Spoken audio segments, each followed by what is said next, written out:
Kenapa harus bikin kayak apa namanya kan ini kayak Gelora kan namanya kayak jauh banget kan sebelumnya PKS. Kenapa nggak ditambahin perjuangan gitu?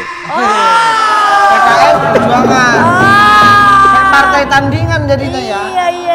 Ini nyindir saya apa nyindir sana ini? Semua kena. Semua kena ke sini. Kan dulu kan juga sebelumnya kan PKS kan awalnya juga partainya cuma PK aja kan, Ya, itu ditambahin karena sejahtera. tidak lolos threshold, Iya. ditambah S-nya. Kalau kita kan memang ada gagasan baru yang ingin kita perkenalkan kepada masyarakat. Ya, misalnya Apa nih, itu? Ya. konflik ideologi kita hentikan. Maksudnya? Ya antara ekstrem kiri, ekstrem kanan, ada yang dianggap akan mendirikan negara komunis di kiri, ada yang dituduh mendirikan negara Islam di kanan. Sudahlah, itu udah selesai. Sekarang kita ke tengah, sudah punya Pancasila, sudah punya NKRI, ya sudah. Sekarang ini ya Pak Jokowi sudah mengintroduksi penguatan Indonesia Emas 2045. Bahkan beliau berani memindahkan ibu kota sebagai tempat baru bagi gagasan besar itu. Ini yang oleh Gelora disebutnya super power baru. Oh, jadi setelah 10 tahun baru nih Gelora setuju nih sama Pak Jokowi. Emang Bukan Geloranya, bukan Geloranya. Gimana dibacot? Emang nggak ada. Pastinya Pak Fahri Hamzah. Ya Pak Fahri ya. Ini gue lihat nih kayaknya Kiki sentimen sama gue nih. Gampang ger. Soalnya Tadi lu Kiki ini banyak rahasianya sama saya. Oh gitu? Iya. Rahasia apa Pak? Jadi begini, Apa nih? suatu hari atau berkali-kali Kok aku nggak tahu? aku tuh datang ke satu kafe. Oh, yang untuk yang ketemu itu teman, cerita itu. iya. Terus kok di situ ada Kiki. Pekan lalu ada Kiki, sekarang ada Kiki juga. Tapi kok cowoknya beda-beda gitu. Ini yang Sebentar. ini kapan bacot? Mas Fahri, aku nggak suka dibongkar. Nah makanya tadi kita sempat di awal kan pas tahu Bapak mau datang ke sini kita kan takut ya. Image-nya kan dulu tuh yang terbangun adalah galak. Ya. Kita sempat mikir Bapak tuh dulu mantan vokalis metal. Iya karena sekali bersuara keras banget. Keras banget. Ya dulu kan begini. Pertama ya, ada problem kultur. Saya ini orang Sumbawa. Maka orang-orang sana itu jarang yang ngomong tuh halus. Nah, sama juga kalau orang pernah menjadi komandan Kopassus, suaranya juga harus keras. Gitu. Bukan berarti marah gitu maksudnya Pak. Bukan. Karena gini, banyak orang menganggap saya berubah. Iya. Saya tidak berubah. Pertama, suara saya tetap keras. Yang kedua, saya dulu itu pejabat. Tugasnya itu memang beroposisi kepada pemerintah. Siapapun pemerintahnya, kalau dia presidensialisme, maka kita itu ada di kamar yang berbeda dengan eksekutif. Maka dia harus bicara terus. Jadi kok roasting presiden boleh, Pak? Oh, boleh. Siapa? Harus jadi caleg dulu. Lu jadi caleg dulu baru aman lu. Besok-besok kena lapor. Sekarang juga aman kan teman anaknya. Jadi udah kena saya orang dari timur suaranya keras, jabatannya legislatif, dibilang kasar, keras. Enggak, memang begini. Emang tugasnya itu ngomong aja ya, kerjanya enggak. Kalau mau Maksudnya kalau Emang kerjanya ngomong. kalau mau tahu yang sebenarnya bergaul sama saya. Aku udah punya suami loh Mas. nanti gue yang bilangin dah. Kiki sok mahal aja.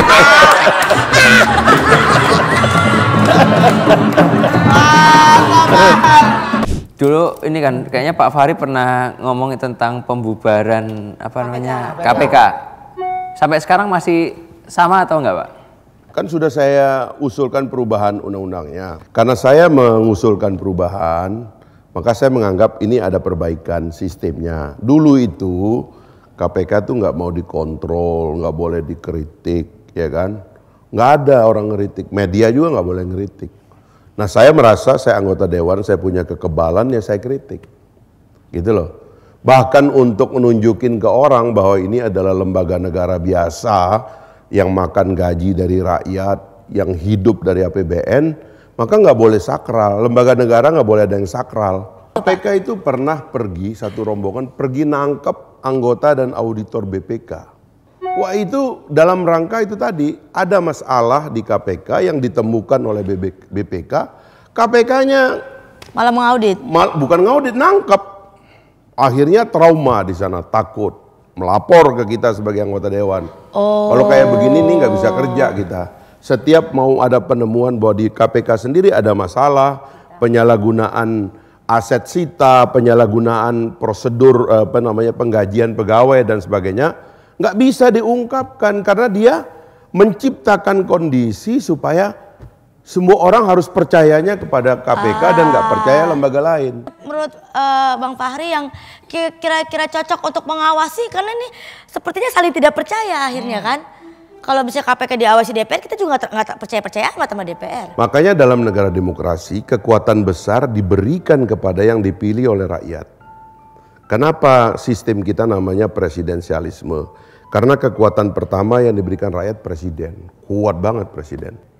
Mungkin Pak Jokowi juga nggak sadar ya betapa kuatnya presiden itu ya.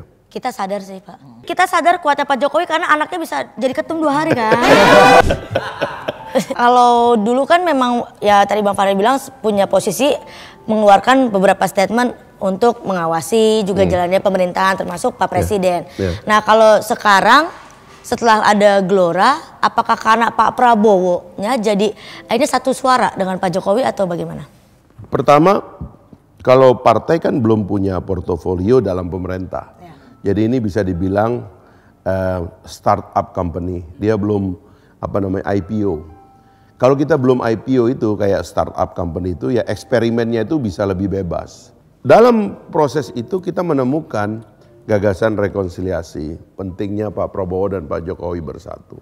Itu meredakan begitu banyak ketegangan sehingga kita sukses menghadapi COVID, sukses menghadapi perang Rusia-Ukraina, ketegangan Laut Cina Selatan, dan sekarang ini ada perang Palestina dan Israel.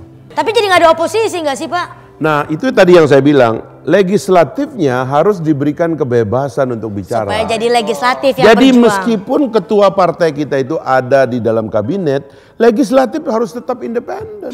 Tapi pas ditanya legislatifnya, kita nggak bisa apa-apa, tergantung ibu. Mas, jelaskan kepada kami dengan 3 kata saja. Kalau di rumah tuh sosok seperti suami atau ayah yang seperti apa? 3 kata. Baik, baik, baik. Nggak cukup bro, kerjanya mana? Kerja. Baik. Orang baik. Kan ini untuk di rumah. Ya kan juga istrinya butuh suaminya kerja. Ya tapi butuh suami baik juga. Mungkin emang Pak Fahri ini kayak Pak Muh kalau di rumah kali ya. Suka lagi. Ngapain sih lu, Din? Astagfirullahaladzim. Astagfirullahaladzim. Tapi gaji itu besar nggak sih Pak sebagai anggota dewan? Dan habis itu dapat pensiun nggak ya? Anggota dewan itu makin lama gajinya makin besar.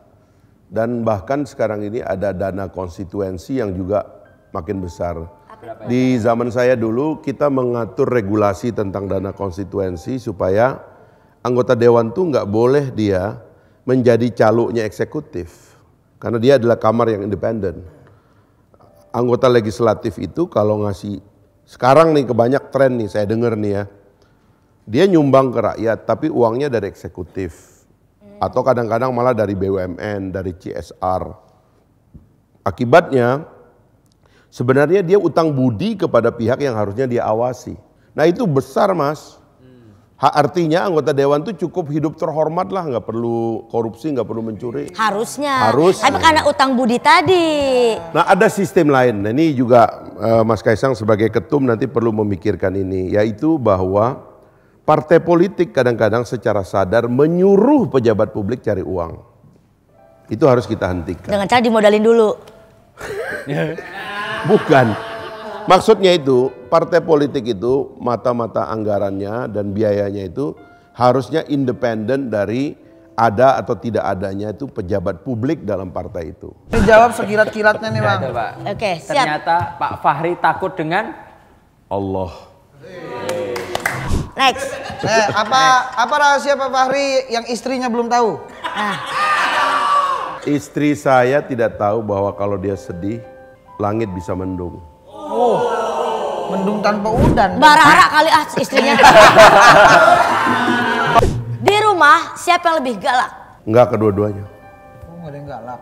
Tidak boleh galak-galak di rumah. Berarti Bang Fahri ini Rumah itu tempat nyaman, tempat kita menikmati hingar-bingar. Di luar itu orang bertopeng-topeng, kita pulang tuh ya apa adanya. Aku kira Bang Fahri galak di luar karena di rumah nggak bisa ngapa-ngapain. biasanya gitu, pelampiasan. Di luar ya kan Pak Jokowi, KPK itu. Sampai rumah Pak Jokowi nakal. Jangan jadi pejabat di dalam rumah, bahaya. Itu ngerusak. Iya, banyak negosiasi sama janji manisnya nanti. Bukan, itu menciptakan trauma kepada keluarga Anda. Jadi biar rakyat aja yang trauma ya, Iya. Pak. Sampean nggak jadi wali kota Depok nggak? Enggak. Suruh dia aja lah. Ya udah bisa lah. Bisa. Main Gelora sama PSI kongsi nyalonin ini jadi wali kota. Bisa. Main nyuruh-nyuruh emang saya petugas partai. Bikin partai baru. Bukan Kiki mah bikin partai baru. Ini transfer pemain. Diusung. Iya diusung. Wali kota udah cocok dah. Tetap Bisa lah jadi ya, Pak. pendiam Enggak, lagi. bisa. Janganlah bacot. Bubar tuh Depok 2 tahun. Di Depok semua orang ngerosting. Semua orang ngerosting. Pinter banget.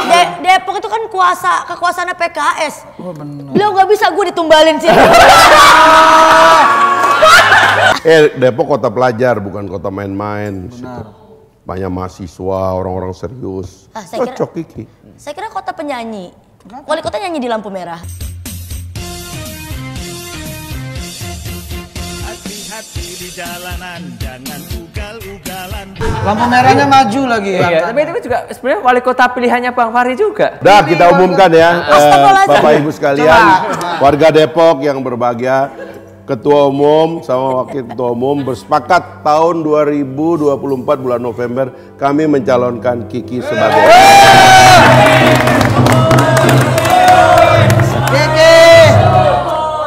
Jangan pada seneng lu.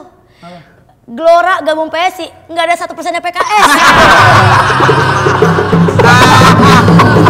Terakhir nih, Bang Fahri, Mas Kaisang silakan. Gimana sih? Itu Mas. Siapa yang menurut Bang Fahri nanti jadi Jangan berubah pertanyaan. Pasti arahnya ke situ. Pertanyaannya pasti berubah emang kalau Mas Kaisang nanya. Padahal Bang Fahri udah lihat di prompter. Oh, pertanyaan itu gue siapin jawabannya. Pertanyaannya beda. Gak apa-apa. Ya, menurut Pak Fahri 2024 pemilihan presiden nanti 1 putaran atau 2 putaran? Kok jadi begini sih? Gak apa-apa. Ya, saya percaya dengan gagasan yang kami negara perlu rekonsiliasi dan kita perlu figur tengah yang moderat yang membawa ide keberlanjutan supaya negara itu moving forward. Ya, Pak Jokowi sudah memutuskan melalui undang-undang perpindahan ibu kota, kita akan keluar melihat Indonesia dalam horizon yang jauh lebih luas lagi, tidak terlalu bergumul di daerah-daerah yang sangat padat yang perlu penataan di masa depan. Pulau Jawa sudah diberikan speed train Jakarta Bandung yang akan lanjut sampai Surabaya. Kemudian ada LRT dan infrastruktur lainnya, ini akan dimodernisir. Tapi 100 tahun Indonesia perlu tempat baru untuk melompat menjadi kekuatan besar di dunia. Karena itu figur tengah itu menurut saya bisa menjadi sumber kesepakatan rakyat bahwa dia yang kita pilih, sehingga ada kemungkinannya yang di tengah ini bisa hanya 1 putaran. Gitu. Ini apa PDP tadi singkatannya apa? Podcast dengan pengkritik pemerintah. Oke. Sekarang Sekarang udah, beda. iya. Terima kasih sudah menonton PDP, podcast dengan penjilat pemerintah. Tapi sadis. Ini ujungnya jelek banget. Aduh.